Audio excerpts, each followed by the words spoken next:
हमारा लीडर है।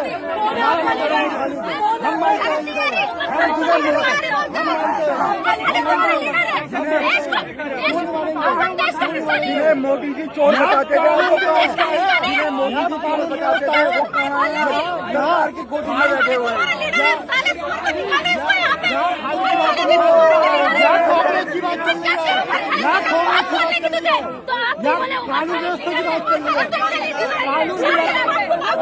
अस्सलाम वालेकुम। यह है रिद्धिमा शर्मा, जो अक्सर अंधभक्तों में से एक बड़ी अंधभक्त मानी जाती है। दरअसल आज जंतर मंतर पर दिल्ली के अंदर कॉकरोच जनता पार्टी की तरफ से एक पीसफुल एहतजाज ऑर्गेनाइज किया गया था। डिमांड सिंपल सा था कि जिस तरीके से पेपर लीक हो रहा है, इसका नतीजा एजुकेशन मिनिस्टर का फेलियर है, इसीलिए एजुकेशन मिनिस्टर को रिजाइन कर देना चाहिए। लेकिन यहाँ पर रिद्धिमा शर्मा कॉकरोच जनता पार्टी के इस एहतजाज को सपोर्ट करने के बजाय उल्टा इनको रोकने की कोशिश कर रही थी। इसका कहना था कि मोदी जी जो भी करते हैं वो सही है, बीजेपी हर वक्त सही है। और रिद्धिमा शर्मा ने इस एहतजाज में उमर खालिद का नाम तक ले लिया। हालांकि उमर खालिद का इस एहतजाज से कोई लेना देना दूर दूर तक नहीं है, लेकिन इसके बावजूद भी खासतौर से मुसलमानों का जब नाम लिया जाता है तो इन्हें पता है कि हिंदू मुस्लिम होगा और इससे इनकी टीआरपी बढ़ जाएगी। आलम यह था कि कोई भी मुसलमान इस एहतजाज में शामिल नहीं हो रहा था, इसीलिए बीजेपी वालों ने खुद अपनी पार्टी के एक मेंबर को कुर्ता पैजामा और टोपी पहनाकर भिजा दिया, वो भी हिट के साथ।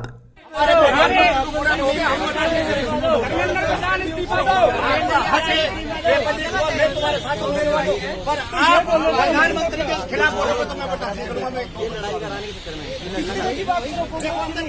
तो जैसे कि आप देखा कि एक शख्स कुर्ता पैजामा सदरी पहनकर टोपी पहनकर आया है और कह रहा है कि अगर से आप लोग प्रधानमंत्री के खिलाफ एक भी शब्द कहेंगे तो मैं बर्दाश्त नहीं करूंगा। हालांकि यहाँ पर बात मोदी की हो ही नहीं रही थी। और ये जो रिद्धिमा शर्मा को आप देख रहे हैं, जो हमेशा भड़बड़ करते रहती है, हिंदू मुस्लिम करते रहती, गौरक्षक बन के फिरते रहती, ये खुद कई साल अरब के अंदर काम करके आई है। इसकी एक बात पता चली है, ये 10 से 12 साल दुबई में काम कर चुकी है। जी हाँ दोस्तों, मुसलमान देश दुबई, वहां 10 से 12 साल काम कर चुकी है। वहां के मुसलमानों द्वारा इसको 10 से 12 साल खूब बजाया गया, खूब काम लिया गया, खूब शोषित किया गया। तो इसने कहा कि अब मुझे खुंदक कहां निकालनी है, क्योंकि वहां तो बोलने की आजादी है नहीं, तो ये पैसा कमा के आती है हिंदुस्तान। और यहाँ जो है संविधान थोड़ा लचीला है, बोलने की आजादी सबको देता है। तो यहाँ के जो मुस्लिम भाई बहन है उनको इसने सॉफ्ट टारगेट बना लिया। आए दिन कभी कुछ बोलती है, कभी कुछ बोलती है उनके लिए, कभी तो हमारी इस बहन ने साफ कह दिया है कि अरब के जो लोग हैं उन लोगों का 12 साल का गुस्सा रिद्धिमा शर्मा यहाँ पर इंडिया के मुसलमानों पर आकर निकाल रही है। और जब ये अरब से इंडिया आई थी तो दुबली पतली थी, यहाँ पर भी कुछ अंधभक्तों को पकड़कर उनके साथ वीडियो बनाती थी। पहले एक ऐसे इलाके में खड़े और मेरे साथ एक कहावत है ना कि नारी नहीं चिंगारी है, और वो तो एटम बम मेरे साथ है। नाम है रिद्धि शर्मा और ये आने वाले टाइम की हाथों की पकड़ सख्त है। ये चाचा तो पूरा अंधभक्त है और नारी नहीं चिंगारी है। गौर से देखो चाचा, ये अर्ध नारी है। मतलब यहाँ पर जो है सिर्फ मुसलमान ही नहीं बल्कि गैर मुस्लिम भी ये कह रहे हैं कि ये हिंदू मुस्लिम के बीच में दरार पैदा करती है और अपने फॉलोअर्स बढ़ा लेती है। जैसे इंडिया में कॉकरोच जनता पार्टी को पॉपुलैरिटी मिली, कॉकरोच जनता पार्टी के 21 मिलियन से ज्यादा फॉलोअर्स बन गए, तो रिद्धिमा शर्मा पागल हो गई कि मैं इतने सालों से काम कर रही, मेरे 2 मिलियन तक नहीं हो रहे, लेकिन इन लोगों के 22 मिलियन कैसा हो गए। अब इसको ये बात पता लगी कि कॉकरोच जनता पार्टी का जो भी मूवमेंट रहेगा, जो भी एहतजाज रहेगा, अगर उसके पीछे वीडियोस बनाएंगे, उसके ऊपर बनाएंगे, तो इसके थोड़े बहुत फॉलोअर्स बढ़ जाएंगे। इसलिए इसके अंदर आ गई, समझो मेरे देश की धरती, छूतियों की भर्ती।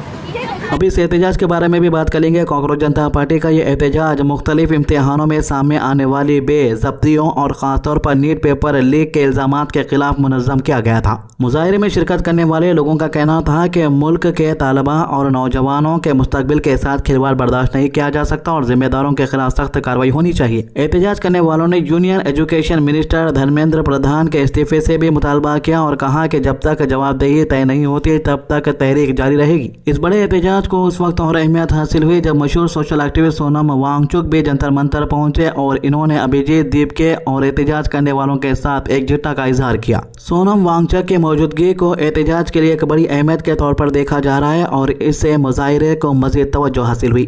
जब अभिजीत दीपके ने स्टेज से खिताब किया तो इन्होंने हुकूमत पर सख्त तनकीद करते हुए इल्जाम लगाया कि गुज़िश्ता कई सालों से असल मसाइल से अवाम की तवज्जो हटाई जा रही है। इनका कहना था कि रोजगार और तालीम जैसे बुनियादी मसाइल को हल करने के बजाय लोगों को हिंदू मुस्लिम सियासत में उलझा कर रखा गया है। इन्होंने सवाल उठाया कि क्या किसी को हिंदू मुस्लिम सियासत की वजह से नौकरी मिली है या उनकी जिंदगी बेहतर हुई है। दीपिका ने कहा कि नौजवान को असल मसाइल पर बात करनी होगी और अपने हकूक के लिए आवाज बुलंद करनी होगी। अपनी तकरीर के दौरान अभिजीत दीपिका ने उस जुमले का भी जिक्र किया जिसने इस तहरीक की बुनियाद रखी। इन्होंने कहा कि कुछ लोग हमें कीड़े मकोड़े समझते हैं, लेकिन हम जिंदा हैं और अपने हकूक के लिए लड़ने की पूरी सलाहियत रखते हैं। इनके इस बयान पर वहां मौजूद लोगों ने जोरदार नारेबाजी और तालियों के साथ कबूल किया।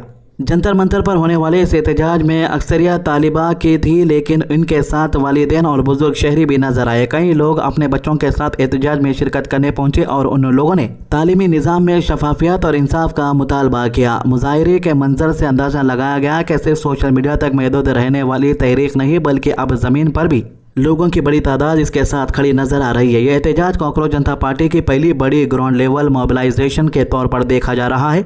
गुज़िश्ता चंद हफ्तों में यह तहरीक सोशल मीडिया पर तेजी से मकबूल हुई और लाखों लोगों ने इसकी पोस्ट और कैंपेन को सपोर्ट किया। पहली बार इतनी बड़ी तादाद में लोग सड़कों पर नजर आए, जिससे सियासी तज्जिया निगार गैर मामूली तरक्की करार दे रहे हैं। इस दौरान पुलिस ने बताया कि एहतजाज के वक्त 6 अफराद को हिरासत में ले लिया गया है। पुलिस का कहना है कि उन्हें कुछ ऐसी मालूमात मिली थी कि जिनसे अंदेशा पैदा हुआ कि एहतजाज के हिमायतियों और मुखालिफिन के दरमियान तनाज़ा पैदा हो सकता है। अगर आगे आने वाली जनरेशन का फ्यूचर बचाना है तो हमें बचाना है।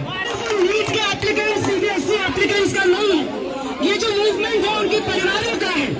आगे आने वाली हर उस पीढ़ी का है जो नीट का एग्जाम देगी, सीबीएसई बोर्ड में बैठेगी, सीईटी यूजी में बैठेगी। और अगर इस व्यवस्था को आज ठीक नहीं किया गया तो आगे आने वाली हर जनरेशन का फ्यूचर ये इसी तरह बर्बाद करते रहेंगे। अगर आगे आने वाली जनरेशन का फ्यूचर बचाना है तो हमें बचाना है।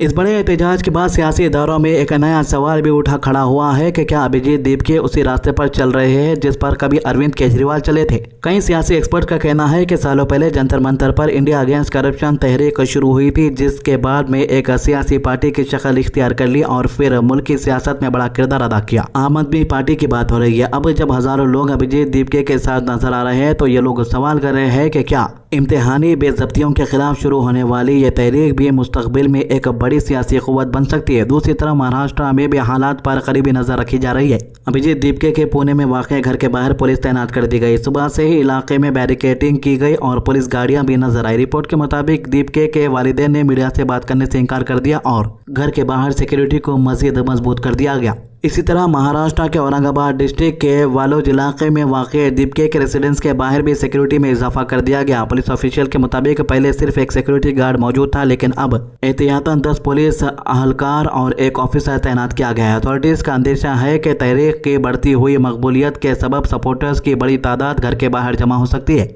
जंतर मंतर पर एहतजाज के दौरान एक दिलचस्प वाक़या भी देखने को मिला। जब एक शख्स एहतजाज एरिया के करीब आया, उसके पास ऐसी चीज थी जिसे मुजाहिरीन ने कॉकरोच किलर करार दिया। पर कुछ देर के लिए अफरा तफरी का माहौल पैदा हुआ और सीजेपी के हिमायती फौरन उस शख्स के पास पहुंचे। बाद में वो शख्स वहां पर से फरार हो गया। सियासी मैदान में भी तहरीक को हिमायत मिलती नजर आ रही है। तृणमूल कांग्रेस की राज्यसभा MP सागरिका घोष ने अभिजीत दीपिका के लिए अपनी हिमायत का इजहार किया। इसके अलावा कुछ फेमस अनुभव भी एहतजाज के लिए आए थे, लेकिन पुलिस वाले इन्हें पकड़ कर लेकर चले गए। तो ये थी इस मामले के अभी तक की अपडेट। आज की अच्छी बात, हुजूर सल्लल्लाहु अलैहि वसल्लम ने फरमाया, जब तुम ऐसे हो जाओ कि तुम्हारा गम बढ़ जाए तो तुम इन गमों को खत्म करना चाहते हो तो मुझ पर दुरूद पढ़ो। तिरमिज़ी 2457। हमारे चैनल को सब्सक्राइब कीजिए, वीडियो को शेयर कीजिए। अल्लाह हाफिज।